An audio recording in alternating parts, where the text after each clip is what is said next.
Assalamualaikum dan selamat pagi. Hari ini adalah 18 Mac dan ini adalah hari pertama di mana kerajaan telah memberitahu bahawa kita perlu limitedkan kita punya mobiliti pergerakan kita terhad supaya tidak pergi bekerja kecuali essential services sajalah. Dan apa yang nak saya bincangkan hari ini ialah kesan apa yang berlaku seperti semalam, di mana ramai di antara kita yang cuba balik kampung dan ini beratur dan ini mungkin mengakibatkan penularan virus itu. Kita kena lihat konsep virus ini dengan lebih mudah macam mana dia menular.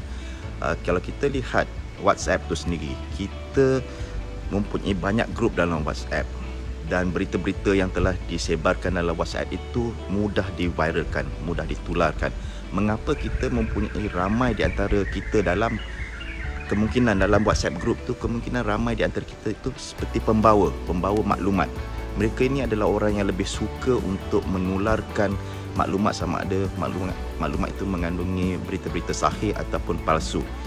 Mereka akan suka forward dalam grup-grup lain. Ini adalah pembawa kepada maklumat. Dia yang akan menjadi punca kepada penularan. Itu sebab berita-berita sekarang di Malaysia, apabila seorang itu mendapat berita dalam satu grup, dia akan cuba tularkan kepada 10 atau 20 grup yang lain. Dan ini akan menyebarkan begitu cepat. Dan kita akan lihat kalau kita dalam grup itu sendiri, kita mempunyai maklumat yang sama. So, maklumat itu sepertinya adalah seperti virus yang sama juga. Jadi COVID-19 ini mempunyai virus yang akan mudah tersebar disebabkan kelalaian, disebabkan tidak keprihatinan oleh pembawa itu sendiri. Kita lihat bahawa kalau virus itu untuk tersebar, konsepnya ialah dia mesti mempunyai satu kontak dengan sesuatu benda yang lain, sama ada itu seorang manusia ataupun tidak. Masalahnya dalam kes COVID-19 ini, penularannya tidak semestinya berlaku pada human to human contact. Kalau human to human contact, kita boleh merasakan kita boleh buat social distancing, mungkin 1.5 meter di antara satu sama lain, dan ini agak sukar untuk kita mendapat virus itu sebab kita mempunyai social distancing yang dipanggilnya. Tetapi apa yang berlaku ialah katakanlah pembawa itu menyentuh benda-benda, tempat-tempat di supermarket, di kedai dan di mana-mana tempat yang akan membuatkan virus itu akan hinggap di tempat-tempat yang tertentu, dan kita yang tidak mempunyai apa-apa akan melalui di kawasan tersebut, mungkin menyentuh, dan ini akan menyebabkan virus itu tersebar lagi. Itu yang saya katakan, tak semestinya virus ini lebih teruk daripada apa yang berlaku di WhatsApp, sebab di dalam WhatsApp kemungkinan itu hanyalah manusia. Tapi kalau kita dengan virus ini, mungkin dia akan menyentuh kepada benda-benda yang tidak hidup,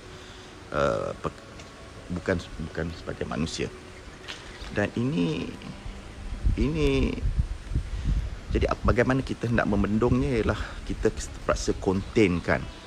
Itu sebab Wuhan apabila mempunyai arahan untuk lockdown, mereka tidak boleh keluar dari kawasan itu.